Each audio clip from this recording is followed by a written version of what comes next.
This is ACOFAE.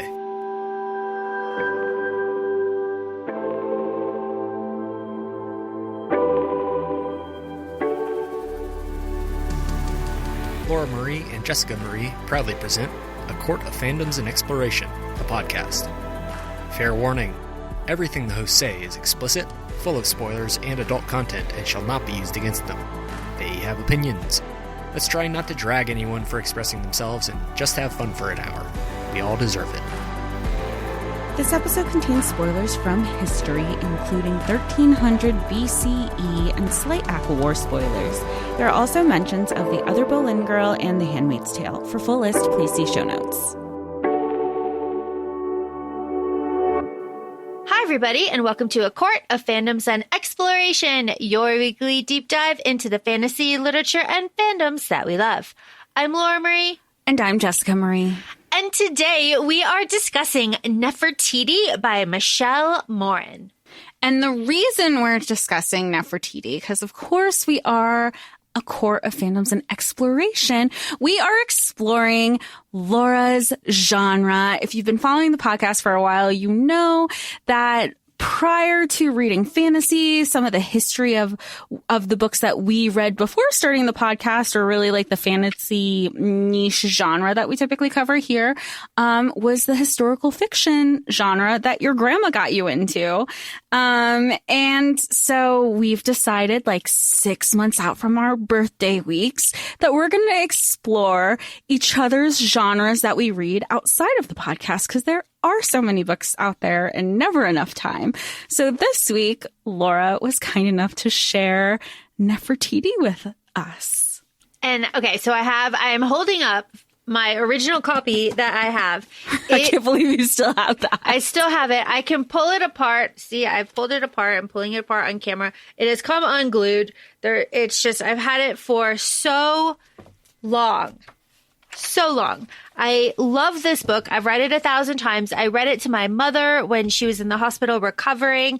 I did that because on the cover it says compulsively readable by Diana Gabaldon from Outlander, and she went to school with her. So I was like, see, connection. And it is absolutely wonderful. I am so biased about this, as ancient Egypt is my hyper-fixation, as evident by my Egyptology pop-out book that I am now showing the camera. I love it so much. It is one of my favorite things. I have had some version of this since I was a child. And I think that, Jess, you now having read this book, can you see where I got an interest in ancient Egypt? 1,000%.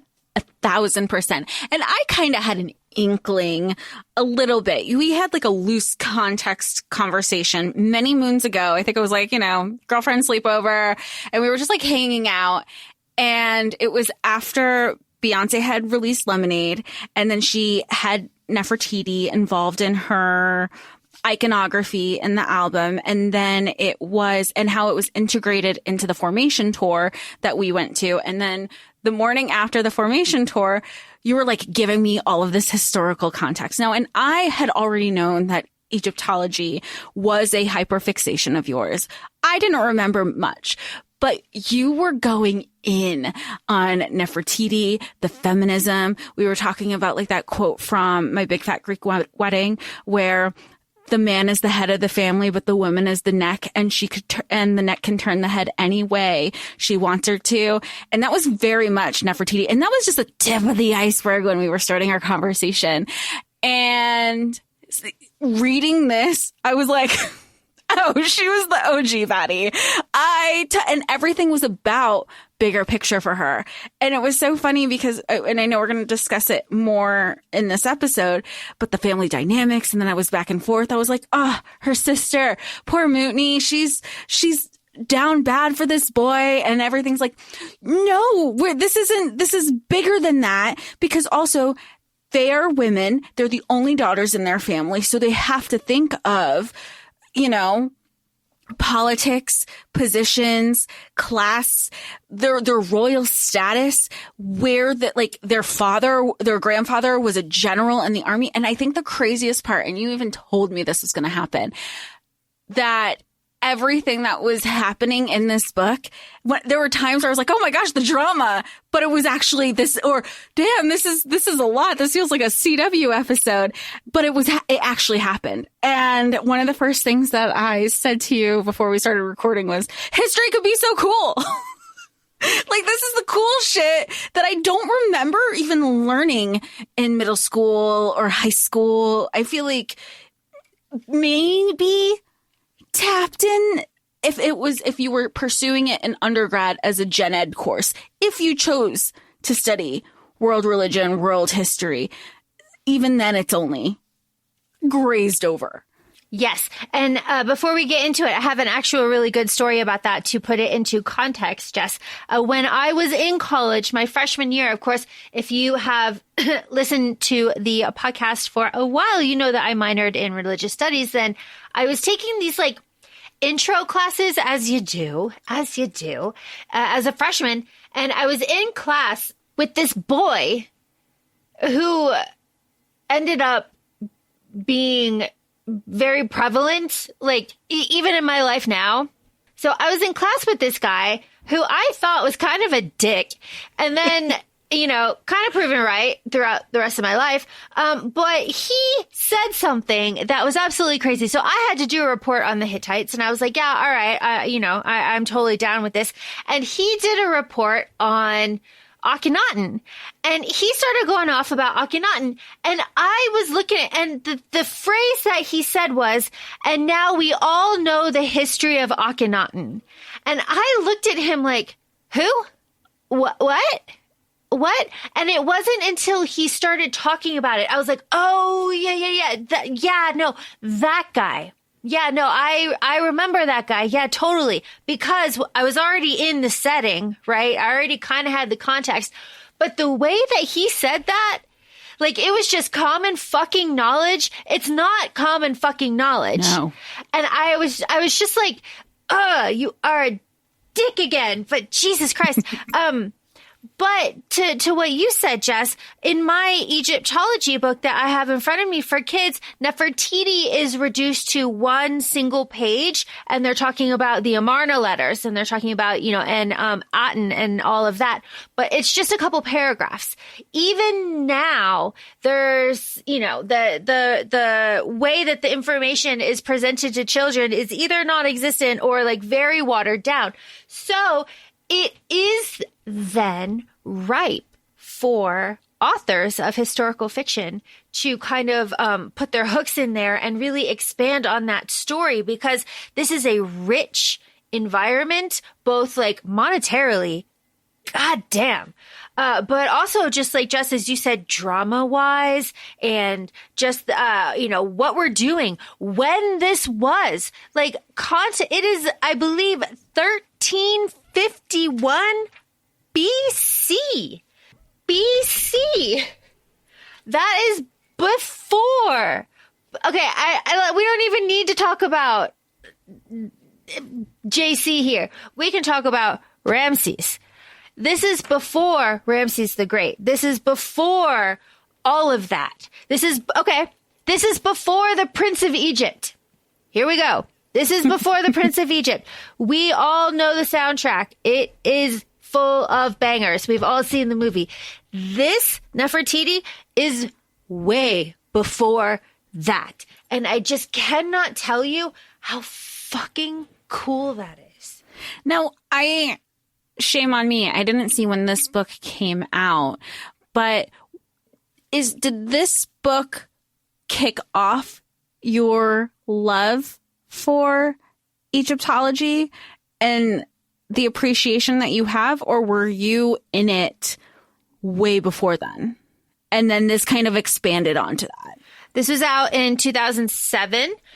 So I have always loved, though, ancient Egypt from Mighty Max Mummy days. Like, I'm OG down, you know, from the very beginning. And if you go back, I mean, Not that you would have any reason to do this, but if you go back and watch a lot of the cartoons that we watched growing up, there are a lot of historical references to Julius Caesar, Cleopatra, Nefertiti. Like, it's all there because Nefertiti, in relation to her bust and the art and her very iconic profile that we have, that is referenced in our childhood cartoons, and I would be curious to see how they are portrayed now in cartoons, to see if that iconography is still used as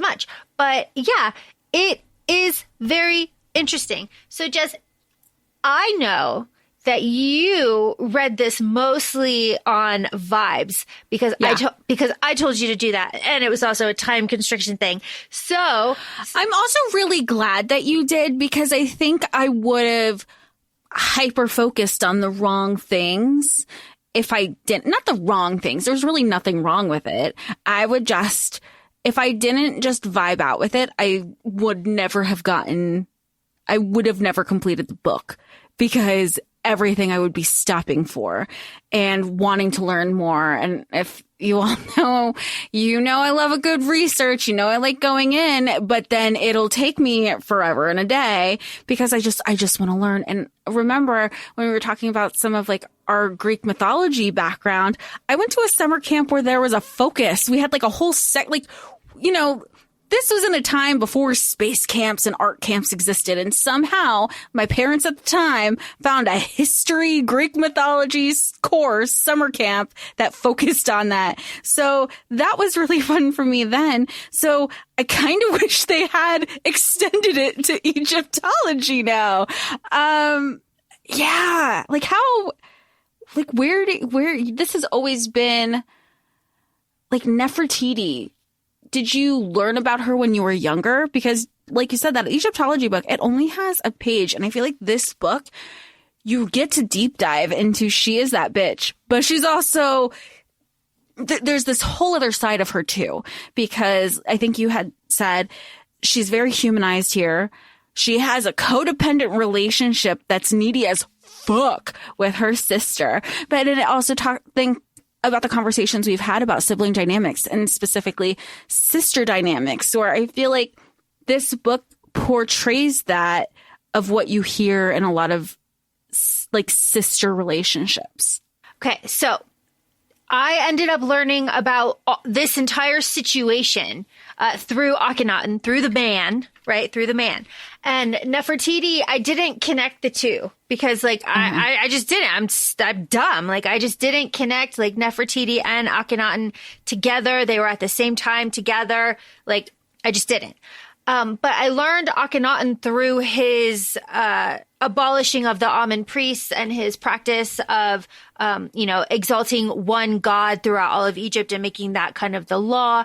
And the way that he revolutionized art for this specific period, because he changes everything for this very specific period. And then when he dies, spoiler, I guess, when he dies, I mean, this is history.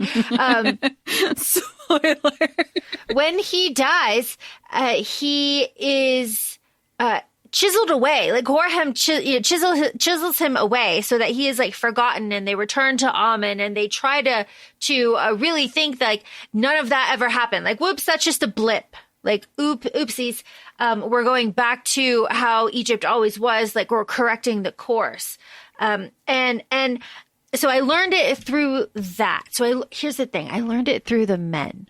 Which is so also funny because I feel like, Akhenaten is Nefertiti's husband. That's how I refer to him as. Yeah. But that's, again, we are in 2024 when we're having this episode.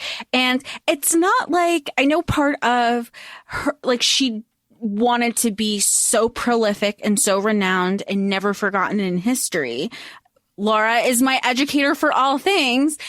You told me at the beginning of this episode, or before we started recording, she was forgotten. She, just like you just said, he was chiseled away. She was only found, I say found in quotes, we only relearned about her, or really learned about her in 1912 when her bust was found, which you got to see when you went to the museum in Berlin. I did. I got to see it firsthand. It is absolutely stunning. I have traveled to Egypt with editor Sam. I have extensive pictures. It was absolutely life-changing and amazing. And we were able to see some of this Amarna art, and there's a lot of it in Berlin because the person who pulled Nefertiti from the sand in 1912 was German. So that is why that museum has so much of that stuff, because it was funded by them. Okay, anyway. So it is so interesting to have, I mean, this was out in 2007, 2008, to have this like women-centered book on this subject that a lot of people only learn about through the men, you know, through what the men did and the male line, and how that impacted history, and then, you know, how that impacted like biblical history, you know, right there. So having then Nefertiti's bust being the most copied piece of ancient Egyptian artwork, and then being one of the most famous pieces of ancient artwork in the world, is reassuring, I guess. Like, Nefertiti did get what she probably, you know, wanted. If we're talking in context of the book, then she got what she wanted, right? She got worldwide fame. We got there eventually. Again, she needed another man to pick, you know, to hold her up.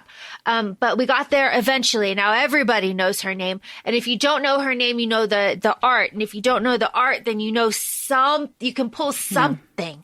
And that's really important. So it is then lovely to have not only Nefertiti have a voice here, but to have her sister have a voice. And it was through kind of a little bit of self-reflection that I realized that one of my other favorite historical fiction books, The Other Boleyn Girl, is also about Anne Boleyn, one of my favorite historical figures, and her sister, Mary. I love The Other Boleyn Girl by Philippa Gregory is the book that I like. That if you told me what's your favorite historical nonfiction, I would say that time and time again. Like, Yep. You just want to plow through the rest of them. And I feel like a lot of people will say that, but this goes back to your other hyperfixation, which is Tudor England. So that makes sense too. But do you think it's because having that sister POV gives insight or a different perspective of another renowned female historical figure? Yeah, and it's also nice too, where it's a sister. You have sister dynamics. You also have family dynamics, but you also have just not even.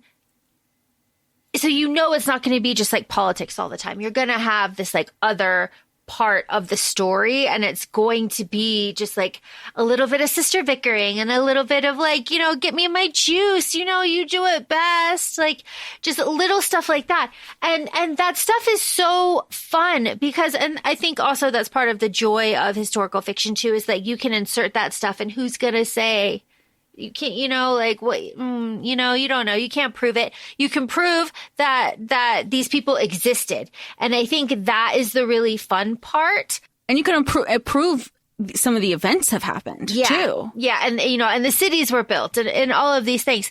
But let's focus on what exactly we're doing. Jess, who are these people that we're talking about? I know you have just like. I took loose notes. Yeah. I took like, I have Nefertiti, who she's a pharaoh. She becomes a pharaoh.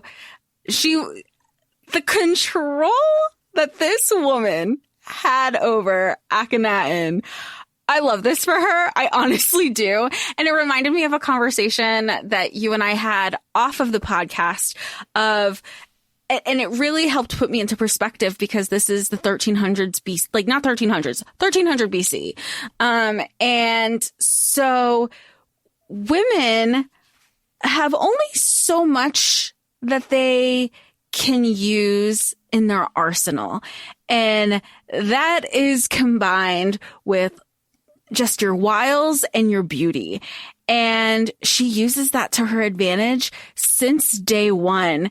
And sometimes when she's throwing a little bratty fit, and gets one over on him. I think I texted you a couple times. I was like, boys are so dumb. Boys are so dumb. And the second that she would get upset or get riled up about something, the way he would placate to her, I mean, he was down bad.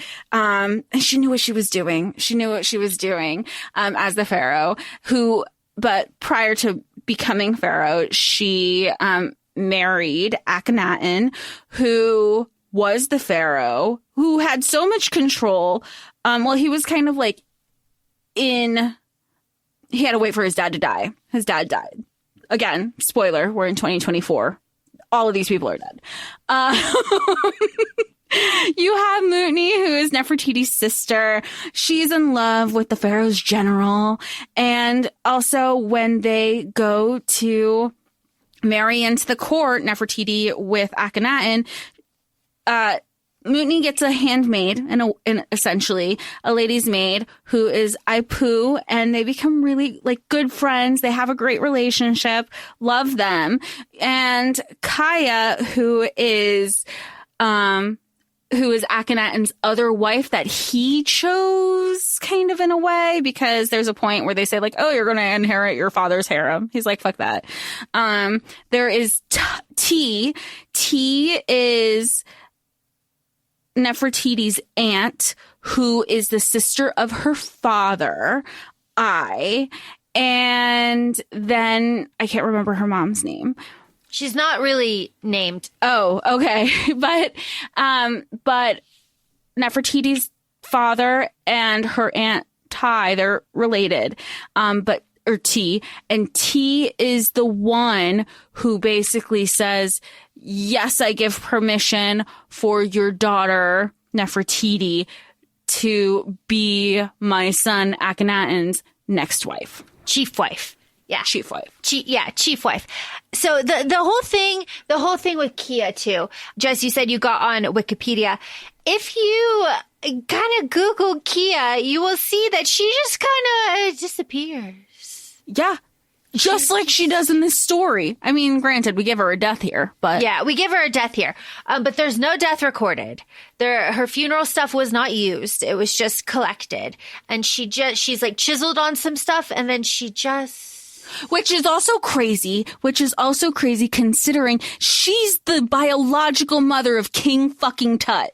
Crazy shit, right? And her father... Which is just like fucking crazy again. History can be cool. History can be so cool. And like her father, Panahisi, was like such a huge vizier, like you would think, like... Which it was giving me Game of Thrones, you know? Alicent's dad, where he was like doing all the machinations. That's who he reminded me of. It's just so good too. So as we said, Jess did this mostly on vibes. So we're not doing a deep dive here. We're skimming. We're getting kind of just like, we're hoping that the vibes encourage you. Yes. To like read the book and do your own research, because it's really fun. And to Google this shit, because it's so fun. All right. We're starting off in 1351. Nefertiti's 15. Mutni is 13. And we have a prologue. And in the prologue, Akhenaten kills his brother Tutmosis. Tutmosis has had his leg crushed by a chariot. He is Tai's and Amenhotep's favorite son, and he fucking kills him. It's confirmed later at the end of the book that he smothered him with a pillow by the nursemaid. And so that already kind of sets the stage for like who he is. And Akhenaten, I'm calling him Akhenaten. He changes his name like way later. He's Amenhotep, but he's Akhenaten. He is such a spoiled, surly little like, no, I'm not gonna bless the jars. No, I'm not gonna wish my brother into the afterlife. It's like I'm not gonna bow to the Aten priest. He is a little bitch boy. He's a little bitch boy, and he starts off that way and he ends that way, and it's just like so annoying too. But the thing is that Nefertiti doesn't get to meet or see any of this opening chapter 1 stuff where Mutni and her mother are going to the funeral in the Valley of the Kings to Tutmosis. Have they, again, maybe this is just me needing to, because I went on vibes only, because of T and I being siblings, that obviously makes Akhenaten the cousin. Did they, and not that like, oh my God, they're cousins. Like this is royal. I get that. But like, did they ever meet each other? No. Okay. No, they were totally separate. They never met each other. That's why he was like this. so taken by her beauty and okay. Yeah, never met before this ever. So we have this opening where we get our world building. We're introduced to Mutiny and like her family and what the tombs are like, what is happening, the impertinence of Akhenaten to the funeral rites and what is happening, the desire to just be loved for be loved for who he is without comparison to his dead brother, but like he's shitty. Akhenaten's a shitty person, so it's like I don't know. I understand why T's like I don't like you, and that's her son. That's her son. Like that's her son. Which is so funny. You're like, ugh, you're like the worst. Like, why did at some point she was like, you had to be the one that I got to deal with. But a lot of the times you have Mutiny thinking that too. How come because there are so many times that I feel so bad for Mutiny.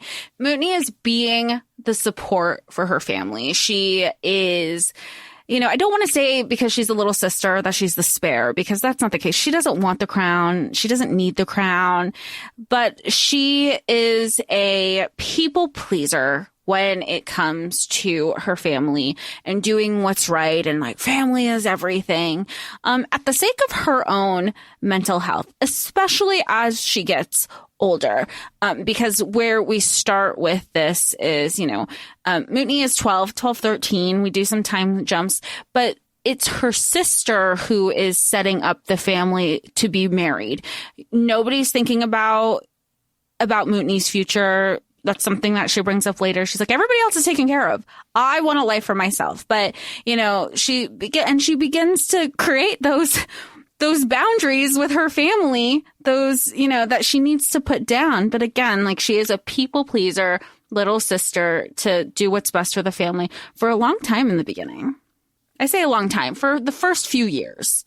And also it is very important to note that Nefertiti, they make a note to say that she is stunningly beautiful, like drop dead, stunning, gorgeous, smart as a whip, and like aware.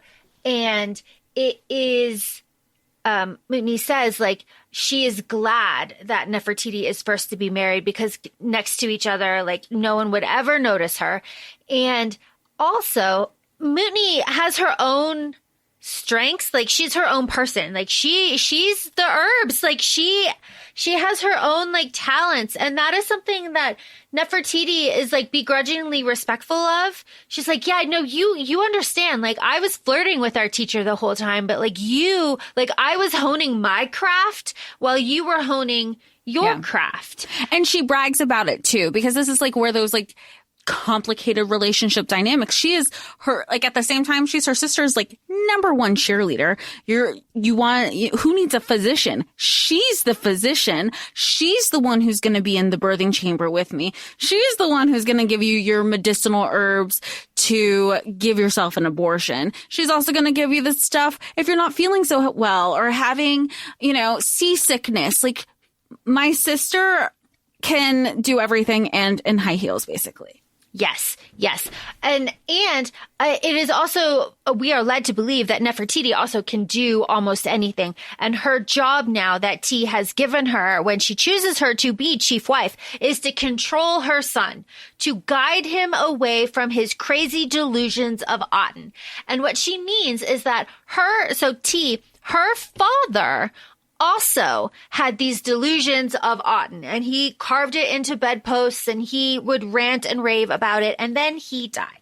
So this is some sort of mental illness, and is the way that it's being perceived here. And then to have Akhenaten also be completely like laser focused on this and like And we see Akhenaten's paranoia progress as the story goes. He gets paranoid, like, I'm going to be assassinated. They're poisoning my food. Only my wife I can trust. Only my daughters I can trust. Like, his paranoia gets so bad, and it eventually kills him in the story, which is very interesting here.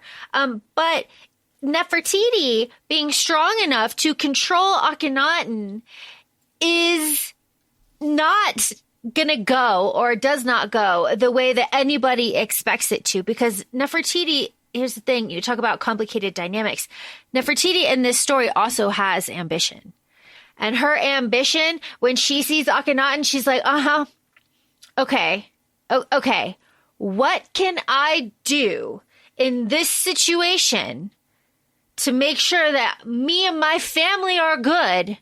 But also, like, I'm going to carve my name in eternity too, dude. Like, you want to build some temples? That's fine. Let's put my face in all of them. Which is so funny because of her ambition. It's the red flag for T, Akhenaten's mom, to be like, I chose your daughter to keep him in line, not for them to be in the delusions together. Like, that is the opposite of what the whole setup was supposed to be.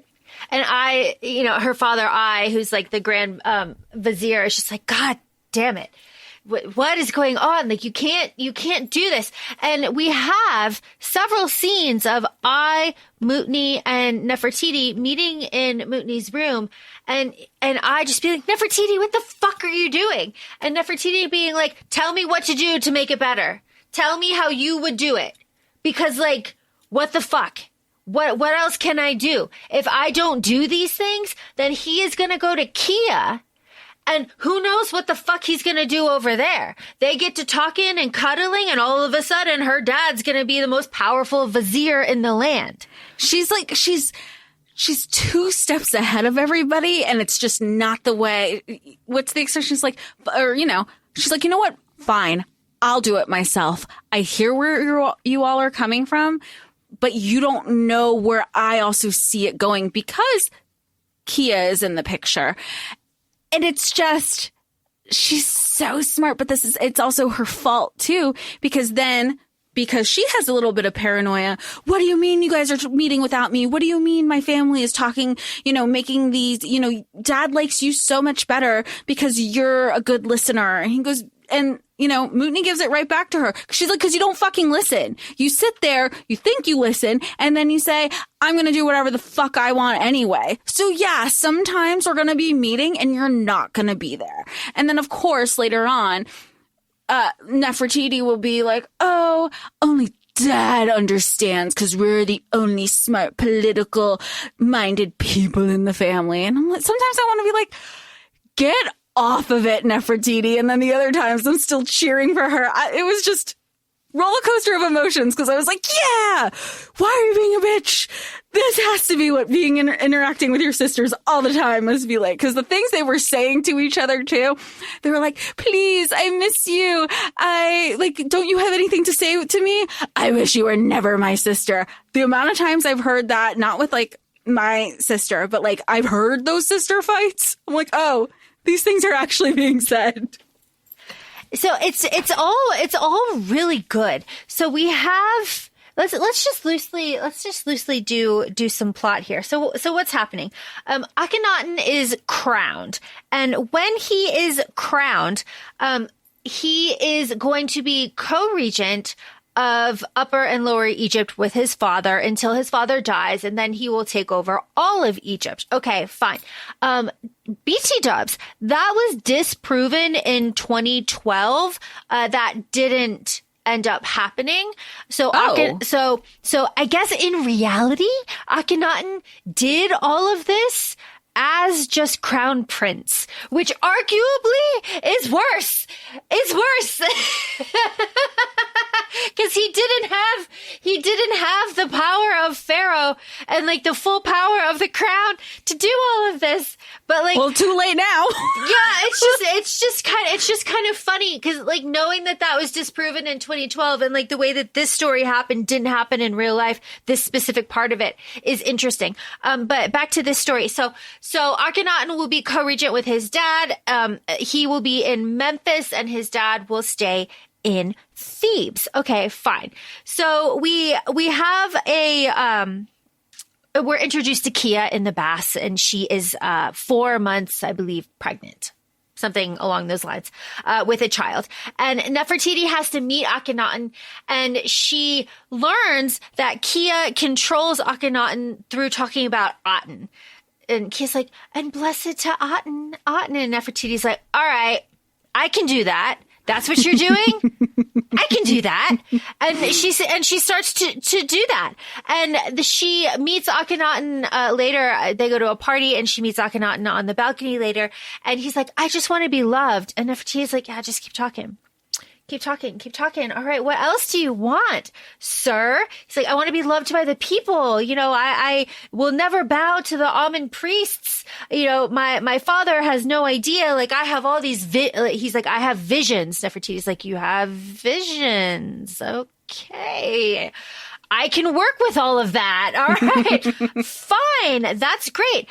Because after they're crowned and they end up going to Memphis and there's this whole thing of like the majesty of Nefertiti being crowned queen. And like, she has these moments with Mutiny where she's like, this is the rest of our life. We are writing our family's names into eternity. Like, this is the biggest moment of our life. Like, there are a lot of moments like that. You know, and we're also meeting General Nakmim in kind of the middle of this too. But it is this idea that the Aten priests control the money, right? So the Aten priests control the money of Egypt, and Pharaoh cannot build temples without approval from the Aten priests because they control the money. And Akhenaten's like, I don't want to deal with fucking any of that. I want to control all of it. I want to control all the money. I'm going to abolish the Amen priests. Okay, fine. Except Amen's like one of the main fucking gods of Egypt and has been for centuries. So to abolish the like main, it'd be like abolishing, I'm gonna say Zeus just for like, so you get kind of like the scale that this was. This was like not a minor deity that we're talking about that he was just going to tear down. He was raising up a minor deity. Like it's really fucking crazy. But it is though through this idea that if we abolish the priests, if we control the money, then we are Egypt. And we can do whatever we want. The court will follow us wherever we go. And that's something that Nefertiti observes independently of anybody else. She's like, yeah, no, when the elder dies, we're not going back to Thebes. I have learned about Akhenaten. He's unstable and he's going to want to build his own city somewhere else. Separate from anything related to his father, including the sculptures, which we talked about briefly. I mean, one of the sculptures that was being made to portray him, he didn't like because he knew that people would confuse it, thinking it was either his father or his brother. And he essentially changed the art style so there was no question of what Pharaoh was going to be in charge and who were we thanking and sharing praise to and kind of worshiping. So the night of this like big kind of send-off feast, you know, after the coronation, like all of this, Nefertiti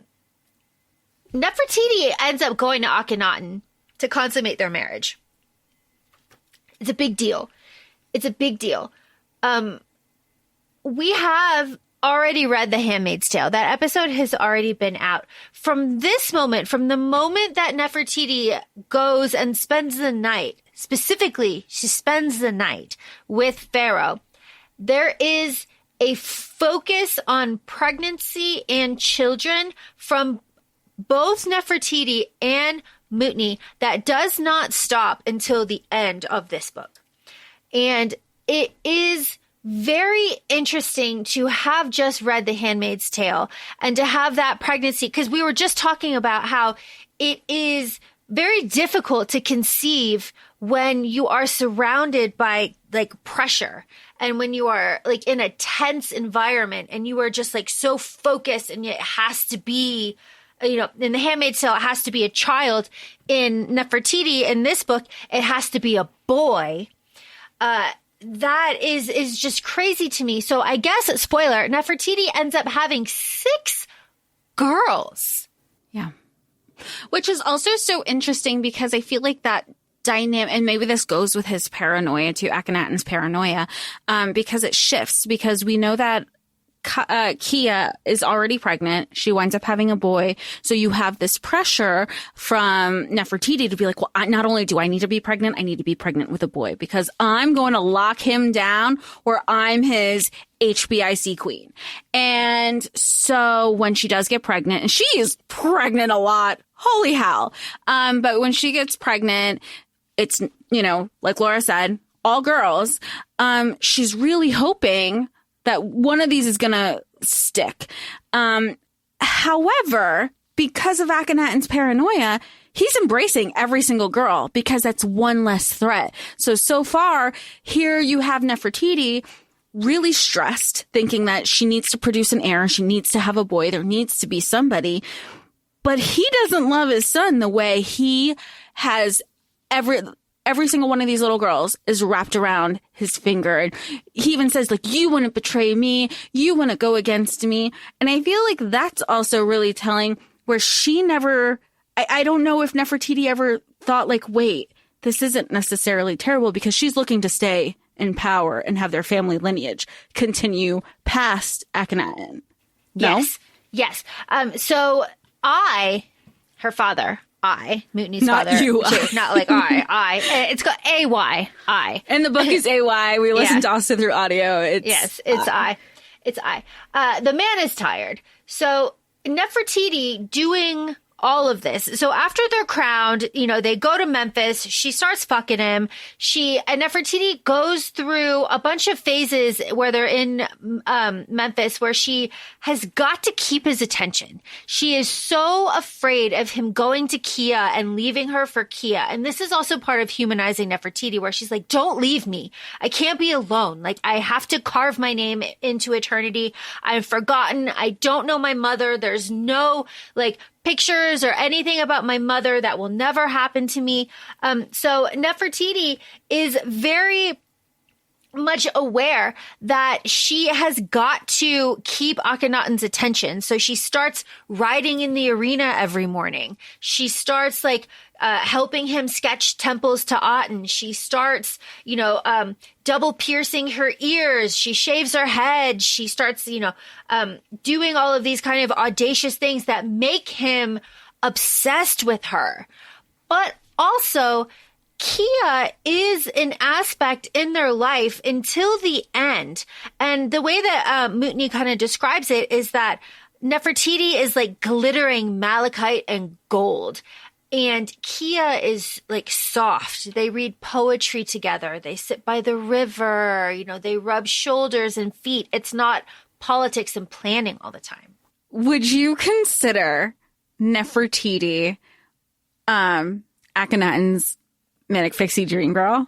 Yes. I mean, she's my manic pixie dream girl. Like she's unobtainable, right? Yeah. Like this book will humanize her a bit, but even the humanizing that we do here, she's still unattainable. She's still a force of nature, right? She's able to do beat things to her own drum. Yeah.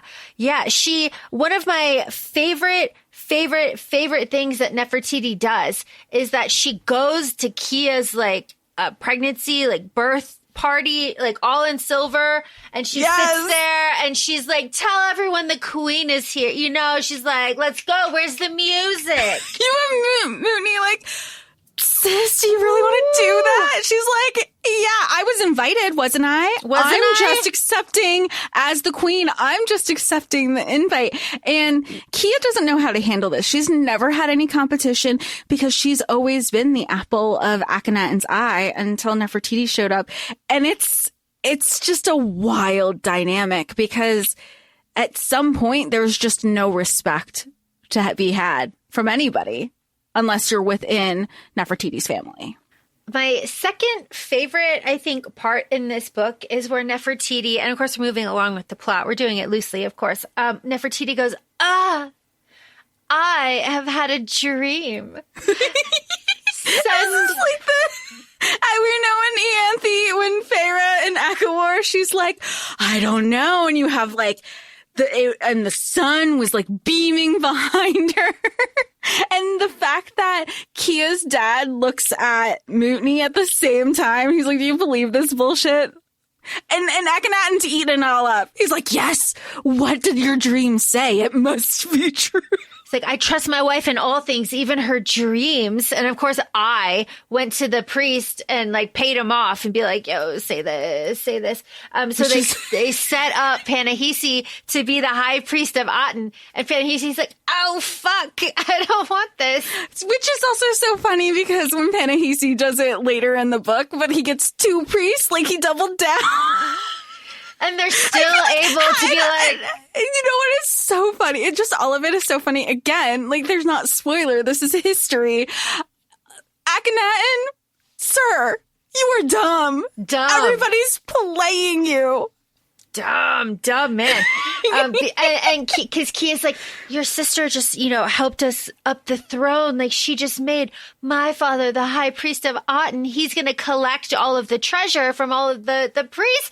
And Whitney's like, yeah, your dad's going to collect it. My dad's counting it. Yeah, and then I love when he was like, I was just actually made treasurer. And you know that Kia's face was just like, what? Just like, white, bleached white. So why does all this happen? Okay, so Akhenaten strikes a deal with General Horemheb, he's important, to be in charge of taking over all of the temples and taxing them 1/4 and bringing all of that to the temples. And Horemheb does that. The high priest of Aten refuses taxation and is killed in the process. And it is because of that the people see that it's very serious now. Shit's real. And they start to, there's some rumblings. And this is the start of Akhenaten's paranoia. He distrusts all of the military. They're all out to get him. The generals are all out to get him. I mean, he's right, but like he did it to himself. And he's also hiring Nubian guards to follow him everywhere and be like, I can trust them. Like I can, they're separate from the army. These are my personal guards. Like I can do it. Meanwhile, he is starting to build because he wants to be known as Akhenaten the Builder. So he starts building like treasuries and all of this stuff. And he starts using the army to cut the building time on everything that he wants to build. Temples and a big treasury to house all of this new gold from the temples. Using the soldiers is not a good move, my guy. I think anyone could have told you that. That's no good. Yeah, it's no good. That would never work out, like ever. And all that does, though, is solidify Akhenaten's hatred for General Horemheb and Nakmin and the army in general, especially because they have split. And then eventually Akhenaten's like, Horemheb, run off to my mother. You're relieved of this. And he's like, yeah, but you broke your deal and I'm going to hang out and make it your problem. Which he does. For a while. So if we're talking loosely here, then the elder is fucking poisoned. Let's be so real. The elder is poisoned. Panahisi poisoned the elder. That's what he was. There's poisoning going on left and right to the point where I don't understand why they don't have people trying their food first. It eventually gets there, but I always just thought that, especially when you're royal, you have that in before you consume anything. Hey, what do we know, right? What do we know? 1351 BC, what do we know? I know people were having a lot of abortion elixirs and a miscarriage elixirs. Like there was a lot of intentionality just kind of slipped into everybody's whatever they're consuming. Yep, a lot of acacia and honey. Speaking of, Nefertiti gives birth in Memphis, and she gives birth to her first girl, Akhenaten, Mary. And this is one of the things that I really do like about Nefertiti. She's like, yo, why the fuck are those bells only ringing for a princess? Oh, nah. I loved that. I loved that. And you know what? I love that it was everything that she's like, well, Kia had this for your son. Why do you think are you saying our daughter, not just my daughter, your daughter is less than her brother? There's certain things where Nefertiti is like, oh, you were a feminist before even knowing what feminism was. Yep. And honestly, what she's just trying to do is like secure her place, right? Of course. Which is also, but like at the time, like that's a huge, they're trying to be like, oh, boys just get 3 and then girls get 2. They're like, oh, so it's a number less than. So you're saying she's less than, because the same thing goes. We flash forward to when she establishes herself as Pharaoh too. So they are equals. So they are co-pharaohs to set up for her daughters that they can be a part of the lineage as well, and not necessarily Kia's son. Yep. All right. Broad strokes. Nefertiti vows after Mary is born that she will be Pharaoh. She will be Pharaoh. She says that. It's very interesting. Nakmin is back at the palace, and he talks about how he is a landowner and he wants a quiet life. And like, yo, you are always going to be like Nefertiti's handmaiden. She will always need you. You're going to have to make some boundaries.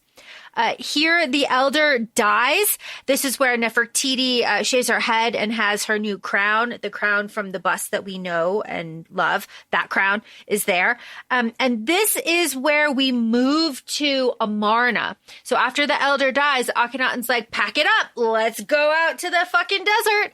And the soldiers build the city of Amarna, the capital out there, while Mutni and Nakmin have a very torrid affair in the tent camp, where she ends up pregnant, and that baby ends up being unalived by Akhenaten. And I personally, from the text here, don't think that Nefertiti knew, but she does know about it and other times and has done it before to other people. Yeah. Yeah, that makes a lot of sense, because she even tells her sister, I would have never done it. But at the same time, to you, I would have never done it to you. But at the same time, when Akhenaten sends baby daddy away, Mutni's baby daddy away, she's like, but you know your control, your power. You didn't stick up. You're just as guilty. I felt really, really, really bad for Mutni. Oh my gosh, yeah. I was like just torn up, because that was just something that she wanted, like completely selfless. That was something that meant so much to her. And her husband, because they do end up getting married, he loved her no matter what the circumstances were. And he's like, then you can be, I know I'm fine either way, but you're not. I really appreciated and loved their friendship, because he was looking out for her even when he wasn't there, making sure he had his army or a representative from his army looking out for her the whole time.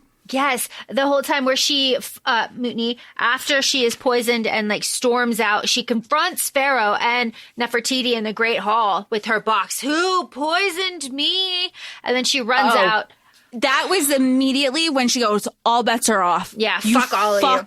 Yeah, I absolutely. And then they were like, oh, I'm going to buy you things. And she's like, I can't be bought off. Yep. And fuck you and the horse you rode in on, because, and still, Mutni is a better person than me, because then when her sister's like, I'm going to give birth, And she's like, ugh, I guess I'll be there. Fuck that. I know. Never. I would not have been there. You can go. I'm, that's just, I go really far with that. It's, so that whole, like, the whole pregnancy thing with Mutiny too, her mother is kind of upset with her. She's like, Mutiny, a commoner? Really? We would have married you to a prince. Like, what were you thinking? And part of me is like, yeah, though, honestly, because I knew it. I knew, because I was like so torn, because this is what I was thinking of. Again, 1300s BC, that you're like, oh, do it for love. And then I just had a conversation with some of my friends last night, and they were like, if I did it again, it wouldn't be for love. Like, nobody wants to do it for love second time around. And again, where their situation was at the time, and they were women. There were other factors to set in at that time. So I so get both sides. Ugh. It sucks doubly, too, because Nakmin from here is banished to go fight at the Hittites with General Horhem, who has been sent to Kadesh. And Akhenaten's like, he asked to go. And he's like, he did not fucking ask to go. He did not ask to go, I'm Akhenaten. so, like, you're such a bad liar. This is like not like 3,000 years later. I'm still riled up. Right. It's like, but Jess, as you said, Nefertiti is in labor, and she has Akhenaten there, a girl. We have now, just for reference, like where we are in the story, it's now 1348 BCE. You know? All right. As we do. As we do. And that's interesting with the pacing of the book, because I feel like you don't realize the time jumps until you sometimes it's what finding out where in Nefertiti's pregnancy term or how old the girls are. Because at one point when she only had the first two, you find out that they're like 3 and 2. And then you find out she's pregnant again. And that says, using our science brains, we're like, okay, well, human pregnancy is about 9 months or less, depending on the gestation, which gets brought up later because she has twins, and they're like, wait, twins don't go to full term. And you also know then that they don't realize they're pregnant for at least 2 weeks or 2 months. 2 months. Yeah. 2 months. So that's really something, really something. Okay. So, when you were talking politics, just to kind of put this in, this actually happened. Akhenaten made a treaty with the Hittites. It was just like, peace treaty, whatever. And I is like, fuck this. We're building up the army no matter what. Like, he's an idiot. Like, we can't do this. We can't do this. We can't do this. But a little bit later, 11 months later, Nefertiti is pregnant again, and Horhem returns now with the head of the Hittite general. Horhem is victorious, and Akhenaten is like, yo, okay, good. And also Nakmin is alive, which is also very important for Mutiny, who did not know that he was alive. And now she is like, oh my gosh, like my boyfriend's back, more or less, which is very fun because she has been separated him since before she got sick, which is really, really intense for her. But the soldiers are arrested, BT dubs, because Pharaoh is really out of it by now.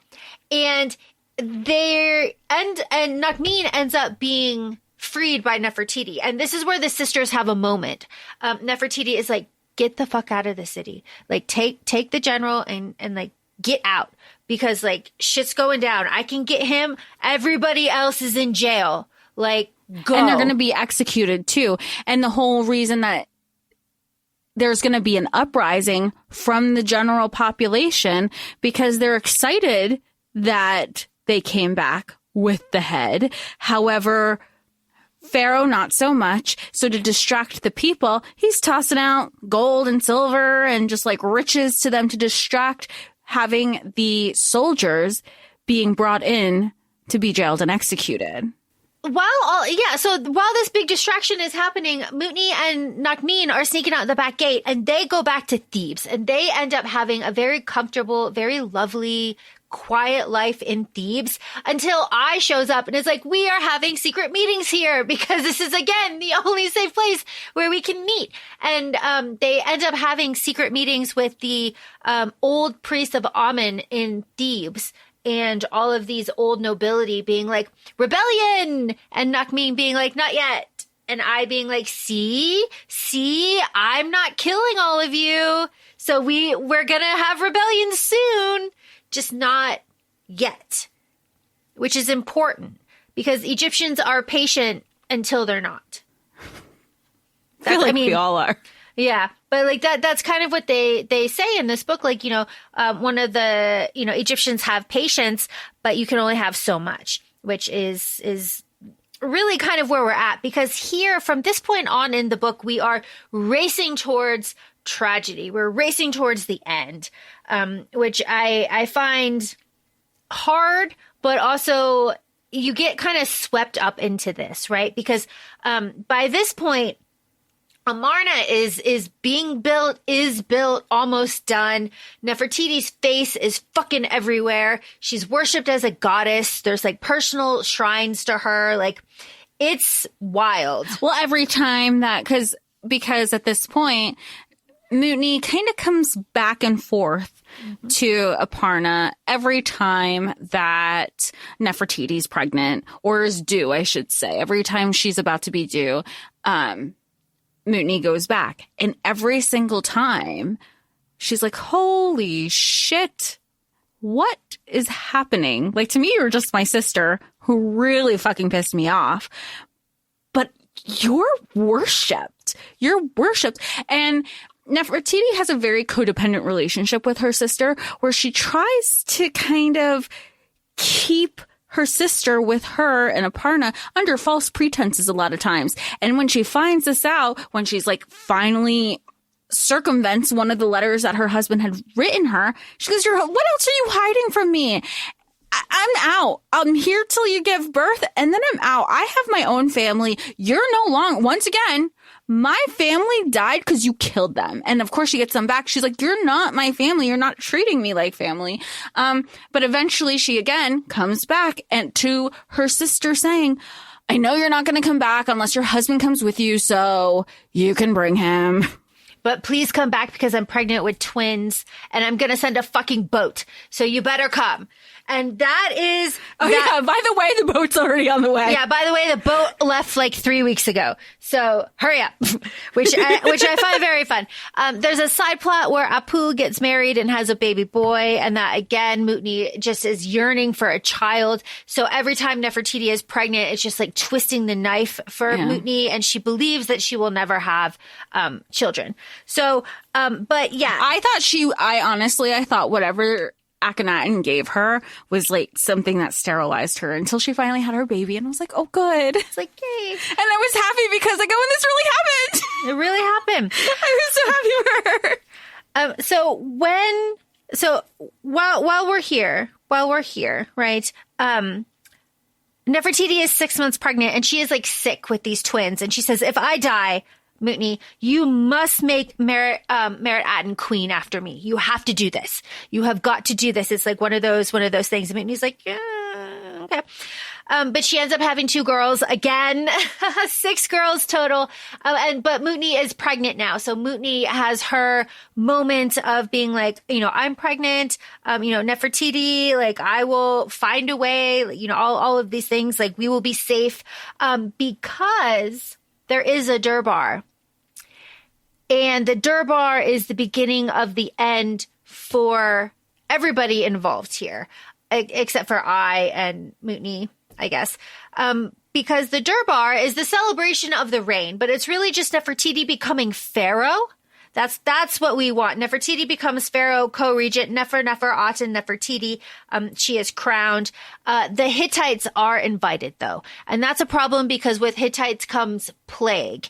And no one listened to I and literally everyone else telling Akhenaten, don't invite the Hittites. He did anyway. And plague ravages Amarna. ravages. And only Amarna. Yes, and only Amarna. And we have then Panahisi being like, we need to sacrifice more bulls and like put more offerings of meat outside of doors. And of course, we know how plague spreads. And Mutiny is like, no, you need like mint, you need you need herbs, you don't need rotting meat that attracts flies and that attracts vermin, like you don't need any of this.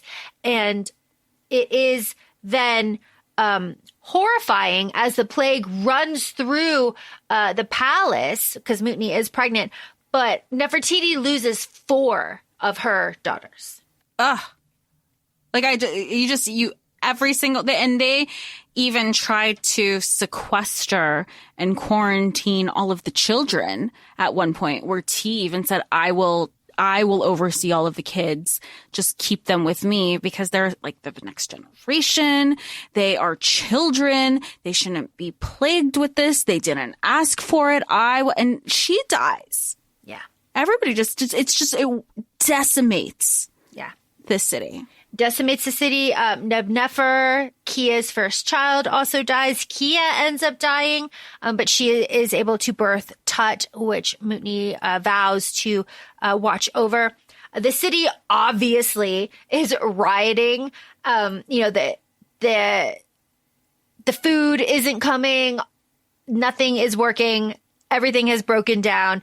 People are rioting. They want Horhem out of jail if he is still alive. But after 14 days, everyone is cleared. Oh, a 2-week quarantine. Yeah, that must have been nice. Yeah. It was done after the 14 days, huh? Yep. Funny how that worked. Done after 14 days after the quarantine. There is a funeral pyre because everyone who died of plague has to be burned. And as Nefertiti is burning her children, Akhenaten's mind just breaks.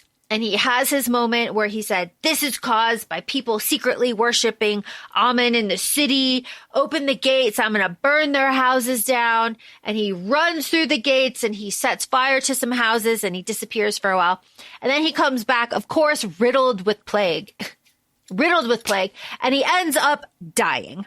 And so they were like, put him in the room. Put him just lock it from the outside. Lock it from the outside. He died. It took 6 days and he died. So, all right. So what happens? What happens after Akhenaten dies? They abandon the city.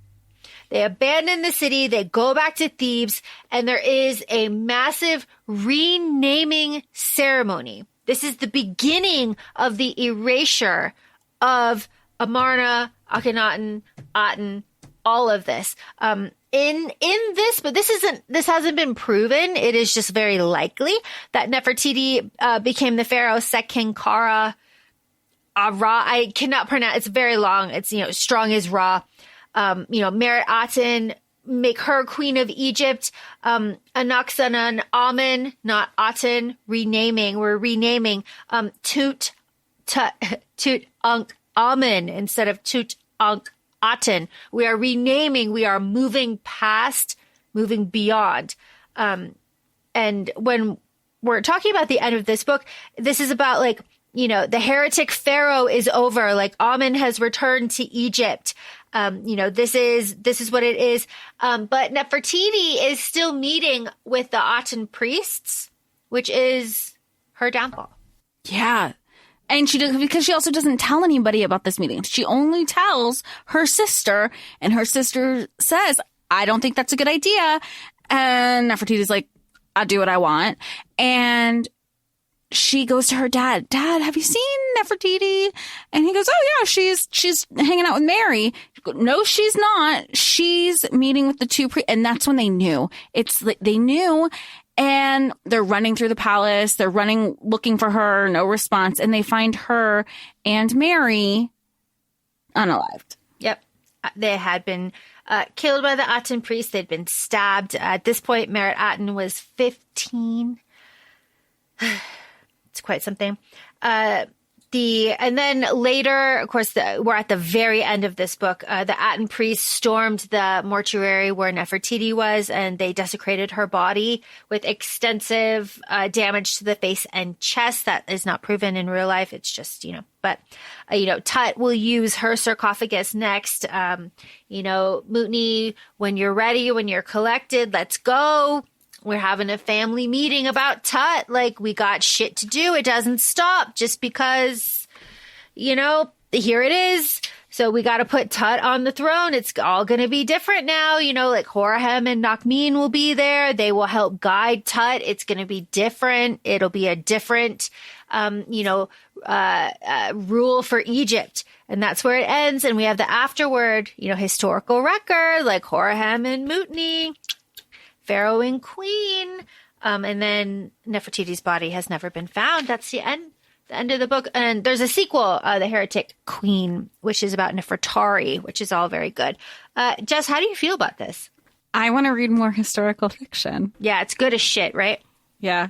Is Philippa Gregory is your number one historical fiction author, right? Yeah, I really love her stuff. And then Michelle Moran would you say is your second? No. Oh, okay. I have a lot of Egypt historical fiction that I have like cherry picked from a lot of different authors, and I have a collection that way. There isn't like one set author that I really love for my Egyptian historical fiction. I love that you shared this with us. I'm so excited. You were so excited to share. And, it's always fun to go outside of our comfort zones and explore something different because, we had what was it? Was it book? No, it wasn't Book Lovers. It was Business or Pleasure that we explored in June. And now we're exploring for a contemporary romance, and now to explore historical fiction. You're just like, how do you not get hooked? Like, I could totally see why you got hooked when you did. And then you just want to continue to deep dive further. Yeah, you just want to know because it's all real. And you just want to know how much of the story did you read was actually 100% fact, how much was created, and then what actually happened. And it's just so much fun. And there's so much history, too, that you can find. Sometimes you can find a historical figure that you really love. Maybe you love Nefertiti, you love Hatshepsut, maybe you love Cleopatra, there are so many different wonderful figures to choose from. And those are just three that are the most famous, in the cultural, just like everybody kind of knows those names. How would you suggest somebody to approach historical fiction? Would it just be like starting off from a hyper-fixation, or like how you just said, a historical figure you're more intrigued about, in order to do or play with, is this a genre that I want to pursue more in reading? Ooh, that's a great question, because I don't think a lot of people have like a historical time period that they just really like. I think that is a niche thing that only like a certain people have. But I think if you wanted to get into historical fiction, there's a couple ways you could do it. You could do like biographies, and then you could go that route. Like, okay, this is a real person. Let me learn about their life. Do I like that? And then kind of go from there. You could go from like, I went to Turkey and I went to this palace and it was fucking rad and I want to learn all about that. And when I learned all about that, I learned all about this. You could go that route. You could, you travel somewhere and you're just really interested. Or you could do it how I did it when I was a child. I'll tell you how I did it when I was a child. I was perusing Barnes & Noble, and the cover... Oh my gosh. The hometown one that I went to? Yeah. And the cover stood out to me. And I was like, well, I'm mildly interested in this thing. Why not? I was a child too. I'm not talking about Nefertiti specifically. I'm just talking about like, that's how I got a lot of my early historical fiction books. It was just like, I like this time period. I think like let's do more about that because the cover's really interesting. The book, it's learning I can justify this purchase to my parents. Yeah. And get them to pay for it. Get them to pay for it. I can go, hey, Mom, look at this. And she can flip on the back and it can say like 1500s Tudor England. And she could be like, well, that can't be that bad. But I that's also a route that can be taken. There's a lot of avenues for historical fiction, which sounds kind of wild because you think it would be, there's only like one set way to get into it. But I do think if you are open, and that's another part of it. That's the key. That's the key of anything. Yeah. If you are open, then it'll find you. Honestly, it'll find you. Something will grab you. The way that ancient Egypt grabbed me, and ancient Greece grabbed you. I love this. Well, I cannot. I don't think every time you expose me to something, my worldview and my knowledge of everything just gets better and wider. And I just appreciate you so much for being like, I know what we're doing. This is what we're going to do. And the only way that you'll do this is if I make it an assignment, just like ACOFAE. I appreciate you so much every time you push me outside of my comfort zone.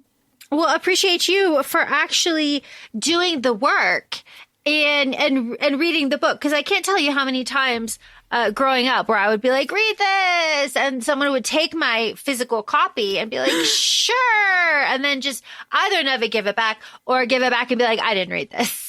No, like, oh, you can take it back. I'm not going to get to it. I'm not going to get to it. Yeah. Oh, what a slap in the face. You trust somebody with a book to not get the time. I know. So again, I and also kind of speaking to that just before we wrap here, I do think it is a vulnerable thing to share something that you find so personal with somebody else in a setting like this.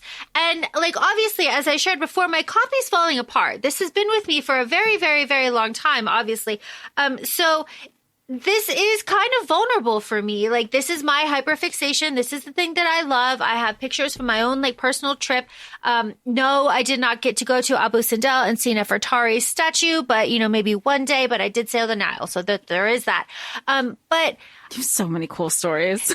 I broadly want to say thank you to you for indulging me on this, to the listeners for also indulging me on this, and to you again for being so receptive, because you easily just could have been like, no, I want to read The Other Boleyn Girl. I'm familiar with it. I like that history, and I know that you like it. Let's just do that instead. And you didn't, and you let me be creative, and I appreciate that, and you.